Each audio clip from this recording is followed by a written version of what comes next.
एक गांव में दो भाई रहते थे। बड़ा भाई बहुत अमीर था और छोटा भाई बहुत गरीब। एक दिन छोटा भाई घर आया तो उसने देखा कि उसकी बीवी और उसके दो बच्चे, एक बेटा और एक बेटी, भूखे बैठे हैं। घर में खाने को कुछ भी नहीं था। छोटे भाई ने जेब में हाथ डाला मगर उसकी जेब बिल्कुल खाली थी। उसने सोचा क्यों ना अपने बड़े भाई के पास जाकर मदद मांग ली जाए।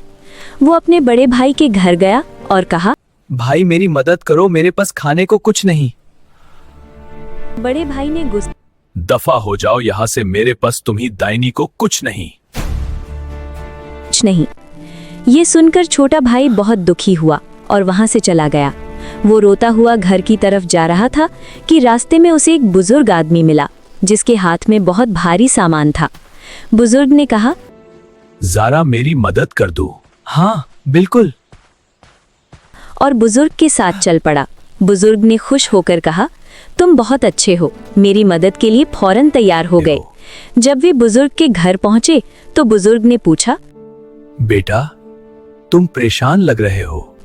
छोटे भाई ने बताया, मैं बहुत गरीब हूँ, मेरे पास खाने को कुछ नहीं और मेरी फैमिली भी भूखी है। बुजुर्ग ने कहा, ये मीठी रोटी लो, यहाँ से सीधा चलते जाना, एक आम का दरख्त आएगा, उसके पीछे एक छोटी सी पहाड़ी होगी। पहाड़ी के ऊपर एक छोटी सी झोंपड़ी है, वहाँ 3 बौने रहते हैं। उन्हें ये मीठी रोटी दे देना और कहना कि इसके बदले मुझे एक चक्की चाहिए। छोटे भाई ने वैसा ही किया। वो सीधा चलता गया, उसे आम का दरख्त नजर आया, उसके पीछे पहाड़ी थी और ऊपर झोंपड़ी। वो झोंपड़ी के अंदर दाखिल हुआ। तीनों बौने उसे देखकर गुस्से में बोले, लगता है तुम चोर हो। नहीं नहीं, मैं चोर नहीं। की नजर छोटे भाई के हाथ में मीठी रोटी पर हमें पड़ी। ये मीठी रोटी तीनों बौने चाहिए, हंस किसी पड़े भी और कीमत बोले, पर। हमें ये मीठी रोटी चाहिए, किसी भी कीमत पर। छोटे भाई ने मैं कहा, ये मीठी मैं ये रोटी दे लेकिन दूंगा मुझे इसके मगर इसके बदले चक्की मुझे चाहिए। तुमसे चक्की चाहिए। बौनों ने हमें कहा, ये मीठी रोटी चाहिए, के किसी बदले भी तुम कीमत जो पर। चाहो ले लो। उन्होंने एक पत्थर की बनी हुई चक्की दी और कहा, ये कोई आम चक्की नहीं है, इसे जो बोलोगे वही निकालेगी और जब तुम्हारी मर्जी की चीज निकल जाए ये तो चक्की इसके कोई ऊपर आम लाल चक्की नहीं, कपड़ा डाल इस देना, चक्की से ये जो खुद ही चाहो बंद हो निकाल जाएगी। सकते हो। छोटा भाई चक्की लेकर घर आ गया।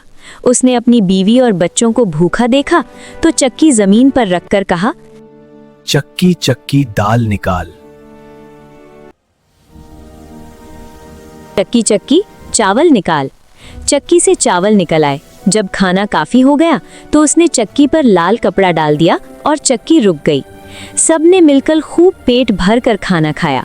इसके बाद छोटा भाई रोज चक्की से कहता, चक्की चक्की दाल निकाल या चक्की चक्की आटा निकाल। वो ये चीजें बाजार में जाकर बेच देता।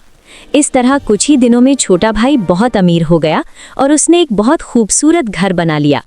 एक दिन बड़े भाई ने देखा कि छोटा भाई अब बहुत अमीर हो चुका है। वो हसद करने लगा और सोचा कि कुछ दिन पहले यही छोटा भाई मुझसे पैसे मांगने आया था और मैंने उसे धुतकार दिया था। एक दिन बड़ा भाई चुपके से छोटे भाई के घर में दाखिल हुआ। उसने देखा कि छोटा भाई चक्की से कह रहा है, चक्की चक्की गंदुम निकाल। जैसे ही छोटा भाई अनाज लेकर बाजार गया, बड़ा भाई चक्की चुराकर ले गया। उसने अपनी बीवी और बच्चों से कहा, जल्दी करो, हम यहाँ से किसी और शहर जा रहे हैं। वे सब एक कश्ती में बैठकर समुंदर की तरफ रवाना हो गए। सफर के दौरान बड़े भाई ने चक्की से कहा, चक्की चक्की नमक निकाल। चक्की नमक निकालती चली गई। नमक बहुत ज्यादा हो गया। बड़ा भाई उसे रोकना चाहता था मगर उसे चक्की रोकने का तरीका मालूम न था। नमक इतना बढ़ गया कि कश्ती भर गई और आहिस्ता आहिस्ता डूब गई। इसीलिए कहा जाता है कि आज तक समुंदर का पानी नमकीन है।